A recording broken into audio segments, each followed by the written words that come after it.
మన VVIT university absolute discipline, absolute education.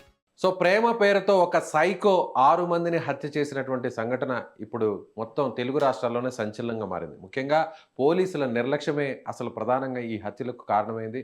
పోలీసులకు సంబంధించినటువంటి అంశం కూడా ఇప్పుడు ప్రధానంగా తెర మీదకి వస్తుంది. అంటే లో కూడా కొన్ని సెక్షన్స్ని కావాలనే పోలీసులు నమోదు చేయకపోవడం వల్లే సో యాంటిసిపేటర్ బెయిల్ వచ్చి అతను యథేచ్ఛగా బయటకు తిరిగి ఇప్పుడు ఇంతమందిని చంపడానికి కారకుడయ్యాడు. నిజంగా పోలీసుల మీద కూడా ఇప్పటికే ప్రభుత్వం చర్యలు స్టార్ట్ చేసింది. సంబంధిత ఎస్ఐని కూడా సస్పెండ్ చేస్తూ తాజాగా నిర్ణయం తీసుకుంది. నిజంగా ఈ కేసులో పోలీసుల నిర్లక్ష్యం ఉందా తెలుసుకునే ప్రయత్నం చేద్దాం.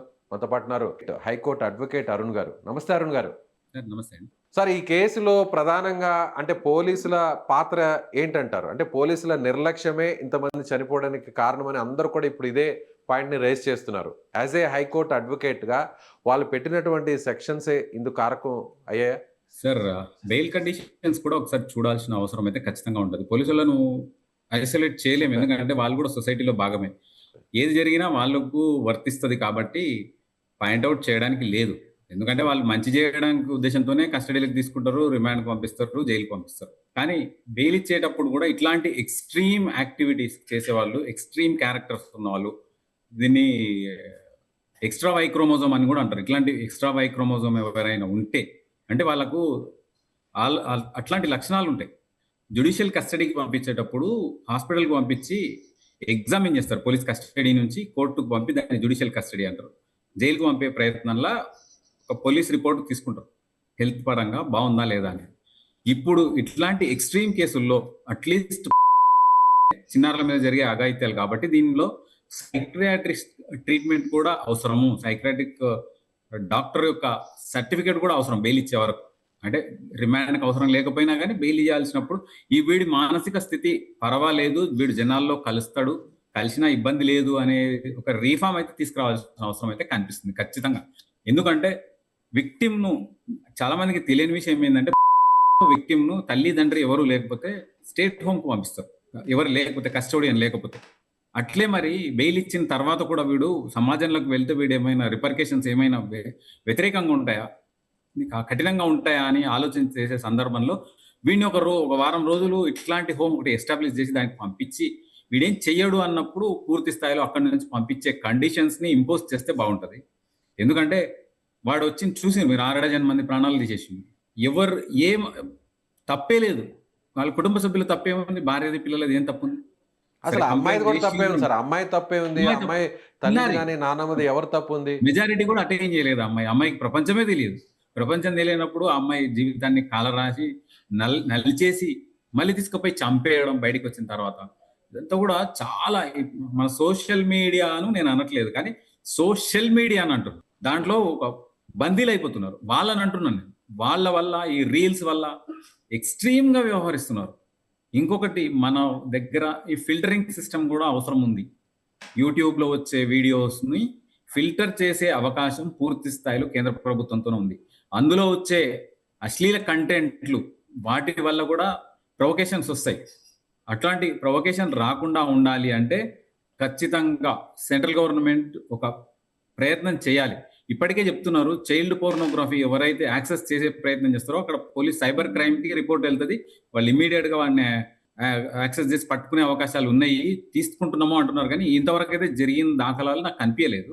1-2 జరిగింటే జరిగిండొచ్చు, కానీ ఈ కంటెంట్ను కంట్రోల్ చేయాల్సిన బాధ్యత ఖచ్చితంగా సెంట్రల్ గవర్నమెంట్ మీదే ఉంది, హోమ్ డిపార్ట్మెంట్ మీద ఉంది. అన్ని ఫ్రీగా వదిలేసి సోషల్ మీడియాని సోషల్ మీడియాగా మార్చేసి వాళ్ళకు పూర్తి స్థాయి స్వేచ్ఛనిచ్చి వాళ్ళు సమాజం మీద ఒక బుల్డోజర్ మాదిరిగా పడి వాళ్ళ అవతల ప్రాణాలను తీస్తున్నప్పుడు ఇటువంటివి కంట్రోల్ చేసుకోవాల్సిన బాధ్యత. అరుణ్ గారు, ఇంకొక విషయం కూడా అంటే చాలా మంది కూడా బాలికల మీద ఇలాంటి క్రిమినల్ యాక్టివిటీస్ జరిగినప్పుడు, సో ఈ విధంగా వేధింపులు జరిగినప్పుడు వాళ్ళకు ఒక భద్రత కోసం ఈ తీసుకురావడం జరిగింది. చాలా కేసుల్లో కూడా పెట్టడం వల్ల వాళ్ళు జైల్లోనే ఎక్కువ కాలం ఉండడం వల్ల బయటకు వచ్చేటువంటి పరిస్థితి తక్కువగా ఉంటుంది. కాబట్టి మళ్ళీ ఇంకొకరు ఇలాంటి యాక్టివిటీస్ చేయాలన్నా కూడా, ఇలాంటి క్రైమ్ చేయాలన్నా కూడా భయపడతారని కూడా అందరం భావిస్తూ వచ్చాం. కానీ చివరికి ఇక్కడ పెట్టినా కూడా అతనికి బెయిల్ వచ్చిందంటే, ఇక ఇలాంటి యాక్ట్‌లు తీసుకొచ్చినా కూడా ఎక్కడో దగ్గర చట్టంలో గాని, లేదంటే న్యాయ వ్యవస్థలో గాని, ఆ లొసుగుల్ని ఇలాంటి క్రిమినల్స్ యూజ్ చేసుకుంటూనే ఉంటారా? అదే ఇప్పుడు అందరూ కూడా క్వెషన్ చేస్తున్నారు. స్పిరిట్ ఆఫ్ అవర్ శిక్షా స్మృతి ఏంటంటే 100 మంది నేరస్తులు తప్పించుకున్నా పర్వాలేదు కానీ ఒక నేరం చేయని వాడు శిక్ష పడకూడదన్న స్పిరిట్. కానీ ఇది తరతరాలుగా వింటూనే ఉన్నాం సార్. ఈ మాటను మనం వింటూనే అదే ఉన్నాం. వినడానికి చెల్లదు బాగున్నాయి అంటున్నాను. గానీ, ఆ అభం నానుడి శుభం తెలియని ఆ చెల్లదు పసిపిల్లలు అంటున్నాను. ఏం చేశారు? సార్ ఆ నానుడిక చెల్లదు. పరిస్థితులు మారిపోయినాయి. పూర్తిగా ప్రకోపించి నేరాలు చేస్తున్నారు. అటువంటప్పుడు ఈ సిస్టమ్‌ని కొద్దో గొప్పో మార్చాల్సిన అవసరం ఖచ్చితంగా ఉంది. కోర్టుల్లో ఎన్ని కోర్టులు ఖాళీగా ఉన్నాయి సార్?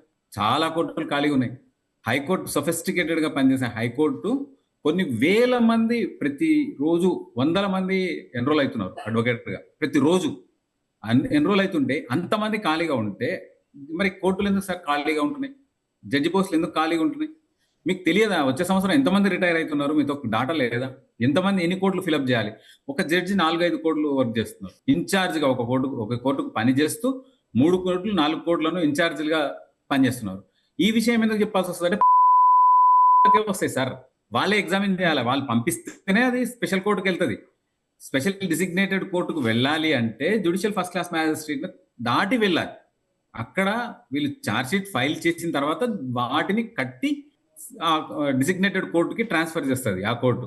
మీరు ఇక్కడనే పూర్తి స్థాయిలో బిజీగా ఉంటే మీరు మీ కామన్ వర్క్కి మీ వర్క్కి మీరు కన్ఫైన్ అయి ఉంటే ఇటువంటి ఐసోలేటెడ్ కేసెస్ని, ఇటువంటి తీవ్రత ఉన్న కేసులను, ఇటువంటి ప్రమాదకరమైన కేసులను ఎగ్జామిన్ చేయడానికి ప్రత్యేకంగా వ్యవస్థ అయితే ఖచ్చితంగా ఉండాల్సిందే కదా. ఉండాలి అంటే జడ్జిలను అపాయింట్ చేయాలి కదా. ఎన్ని కోర్టులు, ఎన్ని ఖాళీలు ఉన్నాయి, కొన్ని వందల ఖాళీలు ఉన్నాయి ఇప్పటికి కూడా హైకోర్టులో. వచ్చే సంవత్సరానికైనా ఫిలప్ అవుతాయంటే కావు. అయ్యే పరిస్థితి కానీ లేదు. విచిత్రం ఏందంటే, ఇలాంటి దుర్మార్గులకి, ఇలాంటి ఉన్మాదులకు, ఇలాంటి సైకోలకు కూడా వాళ్ళ వైపు నుంచి కూడా న్యాయ వ్యవస్థలో ఉన్న కొంతమంది అడ్వకేట్స్ వాళ్ళని సపోర్ట్ చేస్తూ బెయిల్స్ తీసుకురావడం, యథేచ్ఛగా వీళ్ళని సమాజం మీద తిప్పడం, తిప్పి ఇలా వాళ్ళు చంపడానికి పరోక్షంగా వాళ్ళు కూడా ఒక కారకులు అనుకోవచ్చా? అంటే మీరు ఒక అడ్వకేట్‌గా Bail is a విషయాన్ని పక్కన right. పెడితే, యాస్ ఏ ఒక హ్యూమన్ బీయింగ్‌గా ఆలోచించినప్పుడు, మీరు ఒక తండ్రిగాను, ఒక సమాజంలో ఉన్న ఒక ఉన్నత విలువలను పాటించే ఒక వ్యక్తిగా కరెక్టే అంటారా? నిజంగా వాళ్ళ తప్పు కూడా నేను చెప్పేది ఉందంటారా? ఏంటంటే bail is a right. Advocate అవసరం లేదు. మీకు తెలుసో లేదో అసలు పిటిషనరే మూవ్ చేసుకోవచ్చు. పిటిషనరే ఆర్గ్యూ చేసుకోవచ్చు. పిటిషనరే బెయిల్ తీసుకొచ్చుకోవచ్చు. అటువంటప్పుడు అడ్వకేట్ చేయగలిగేది ఏంది? మరి ప్రాసిక్యూషన్ సైడ్ కూడా అడ్వకేటే కదా సార్ ఉన్నది. కానీ చట్టాల Why మీద, don't we- న్యాయ వ్యవస్థలో ఉన్న సెక్షన్స్ మీద ఎంతమంది ప్రాసిక్యూషన్ లో పిటిషనర్స్‌కి ఉండేది కూడా అవగాహన అడ్వకేటే. ఉంది సార్? ఉండదు కదా. ఎవరు కూడా మాక్సిమం చెప్పరు లాయర్స్, సార్. అడ్వకేట్సే కదా ఇవన్నీ చేసేది. నేను చెప్పేది ఎక్కడ హానర్ చేస్తున్నారు సార్? అడ్వకేట్లను చట్టసభలకు ఎవరు పంపిస్తున్నారు సార్?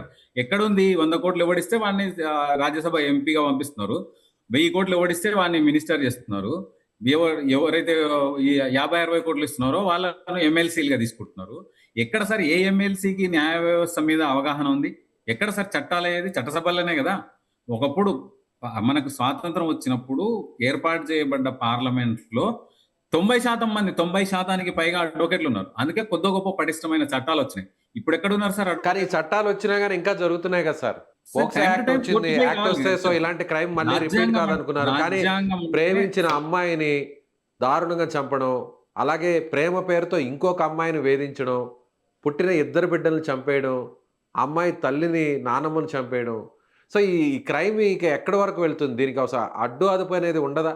చట్టాలు తీసుకొచ్చినా నేను వాటి చెప్పేది అదే సార్. నేను ఇంప్లిమెంటేషన్ లో వాడి పుట్టుకతోనే ప్రాబ్లం ఉంటుంది సార్. కొంతమందికి ఎక్స్ట్రా వై క్రోమోజోమ్ అనేది ఉంటది. ఇన్స్టెడ్ ఆఫ్ రెగ్యులర్ ఒక వై క్రోమోజోమ్ అనేది అధికంగా పుట్టినప్పుడు తెలుస్తుంది. అది ఎవరైనా సెల్ దాన్ని ఎగ్జామిన్ చేస్తేనే తెలుస్తుంది. వాళ్ళంతా ఎక్స్ట్రీమ్ గా ఉంటారు. ఎక్కడ కూడా వాళ్ళంతా మీరు ఎవరిని ఎగ్జామిన్ చేయాలంటే గ్యాంగ్స్టర్లను వాళ్ళని వీళ్ళని ఎగ్జామిన్ చేస్తే ఖచ్చితంగా వాళ్ళ రిపోర్ట్ లో వచ్చేస్తుంది ఎక్స్ట్రా వై క్రోమోజోమ్ అని ఉంటుంది. దాన్ని ఉన్న వ్యక్తులను ఐసోలేటెడ్ గా చూడాల్సిందే. వాడు ప్రతిదీ పర్వర్షన్ లెవెల్లోనే ఉంటది. వాడి చేష్టలన్నీ కూడా అట్లే ఉంటాయి. ఇట్లా వీడికి కూడా మరి ఎక్స్ట్రా వై క్రోమోజోమ్ ఉందేమో అది కూడా చెక్ చేయాల్సిన అవసరం అయితే ఉంది. ఉందే, మన న్యాయ వ్యవస్థలో వ్యవస్థ- ఉంది, అలా చెక్ చేసే వ్యవస్థ ఉందే మన దగ్గర. లేదు సార్, అదే నేను చెప్పేది ఒక సిస్టమ్ నే ఏర్పాటు చేయాలి. వాడిని డైరెక్ట్ గా బెయిల్ ఇచ్చిన తర్వాత కూడా జనజీవన స్రవంతికి ఇంటికి పంపించకుండా ఒక వారం రోజులు వాడిని ఒక హోమ్ లో, ఎట్లయితే విక్టిమ్ కు హోమ్ ఏర్పాటు చేసిండ్రో, విక్టిమ్ ను హోమ్ లో ఉంచుతారో అట్లే వీడిని కూడా రిలీజ్ చేసిన వెంటనే ఇంటికి రాకుండా ఒక వారం రోజులు జైలు వాతావరణం నుంచి బయటికి ఒక అంటే గృహ వాతావరణం ఒకటి క్రియేట్ చేసి అక్కడ పెట్టి వాడిని ఎగ్జామిన్ చేసిన తర్వాత అప్పుడు బయటికి పంపిస్తే బాగుంటదేమో. పర్టికులర్గా ఈ పోక్సో కేసుల్లో ఇంత తీవ్రత, అసలు చిన్నారులు ఆడుకుంటున్న చిన్నారులను ఎత్తుకపోయి చేసేది ఎంత అమానవీయం, అది ఎంత దరిద్రం. అసలు వాడు సమాజంలో ఉండడానికి అర్హుడే కాదు. అటువంటి వ్యక్తులను బెయిల్ ఇచ్చేటప్పుడు కూడా ఖచ్చితంగా ఎగ్జామిన్ చేయాలి. సైక్రియాట్రిక్ ట్రీట్మెంట్ వచ్చింది, ఒక రిపోర్ట్ వచ్చిన తర్వాతనే బెయిల్ ఇవ్వాలని చెప్పేసి కూడా నేను మీ ద్వారా అడుగుతున్నా, రిక్వెస్ట్ పెడుతున్నా. నేను కూడా ఒక సంస్కరణకు ఇక్కడ నుంచే ఒక స్టార్టింగ్ అనేది కావాలి. ఎంతో మంది వేల మంది సైక్రాటిస్టులు ఉన్నారు. వాళ్ళ దగ్గర ఒక రిపోర్ట్ను సబ్మిట్ చేస్తే is fit to join the society అనే ఒక సర్టిఫికేట్ను వీడు ఎక్స్ట్రీమ్గా చేయడేమో అన్న ఒక సర్టిఫికేట్ని కూడా యాడ్ చేస్తేనే ఇటువంటి కేసుల్లో బెయిల్ ఇస్తే బాగుంటుందేమో అని నేను అనేది. ఇంకొకటి స్కూల్ లెవెల్ నుంచి కూడా, స్కూలింగ్ నుంచి కూడా జనాలకు తెలవాల్సిన అవసరం ఉంది. అండర్ 18 మీరు ఏ చిన్న తప్పు చేసినా, పిల్లగాడు కావచ్చు పిల్ల కావచ్చు, వాళ్ళతో ఏ తప్పు చేసినా కూడా దానికి సీరియస్ కాన్సిక్వెన్సెస్ ఉంటాయని చెప్పి స్కూల్లో కూడా స్టార్ట్ కావాలి. స్కూల్లోనే చెప్పడం స్టార్ట్ చేయాలి. అక్కడి నుంచే ప్రాబ్లం వస్తుంది. అక్కడ కూడా తెలియట్లేదు. బాధితులు కూడా కొంతమంది నోరు మూసుకొని ఉంటున్నారు. దాన్ని అట్లా నోరు మూసుకొని ఉండడం వల్ల ఇటువంటి వాళ్ళు రెచ్చిపోతున్నారు. ఈ దుర్మార్గులు ఎవరైతే ఉన్నారో అక్కడ అకృత్యం చేసినా కూడా అది బయటికి రాకపోవడం వల్ల ఇంత శిక్ష ఉంటుందని వాళ్ళకు తెలియదు, శిక్ష పడుతుందని వాళ్ళకు తెలియదు, చేసినోడికి తెలియదు. కాబట్టి ఈ అలర్ట్నెస్, అవేర్నెస్ సొసైటీలో ఖచ్చితంగా రావాలి, అందరికీ తెలియాలి. విఐపీల కొడుకులు వచ్చినంత మాత్రాన్ని గురించి తెలుస్తుంది తప్ప జనరల్ గా కేసుల గురించి ఎంతమందికి తెలుసు? చిన్నారుల మీద అఘాయిత్యాలు చేస్తే కఠిన శిక్ష, ఉరి శిక్ష, 20 సంవత్సరాల జైలు శిక్ష ఉందనేది ఎవరికి తెలుసు సార్? ఎవరికి తెలియదు. 20 సంవత్సరాల శిక్షలు పడుతూ ఉన్నాయి ఇప్పుడు. ఖచ్చితంగా 20 సంవత్సరాలకు 20 సంవత్సరాల శిక్షను కోర్టులు విధిస్తున్నాయి. అయినా సరే మార్పు రావట్లేదు. Right sir, thank you sir, thank you so much. So the high court advocate Arun గారు చెప్తున్నట్టుగా ఖచ్చితంగా మన చట్టాలలో కూడా కొంత మార్పులు తీసుకురావాల్సినటువంటి అవసరం ఉంది. ఒకవేళ బెయిల్ ఇచ్చిన తర్వాత కూడా వాళ్ళకి కొన్ని ఆరోగ్యకరమైనటువంటి, అంటే మానసిక స్థితికి సంబంధించినటువంటి పరీక్షలు కూడా చేయాలి. పరీక్షలు చేసిన తర్వాత వాళ్ళని ఒక హోమ్లో ఉంచి, సో వీళ్ళు సొసైటీలోకి బయటకు రావడానికి ఫిట్గా ఉన్నారు అని స్పష్టమైతేనే అప్పుడు బయటకు తీసుకురావాలి తప్ప అప్పటి వరకు కూడా వాళ్ళని ఒక సంరక్షణ కేంద్రంలో ఉంచి వాళ్ళ మానసిక స్థితిని సరిగా చేయాల్సినటువంటి అవసరం ఖచ్చితంగా ఉందని ఆయన అంటున్నారు. సో అరుణ్ గారి అభిప్రాయాన్ని మీరు కూడా ఏకీభవిస్తున్నారా? కామెంట్ చేయండి.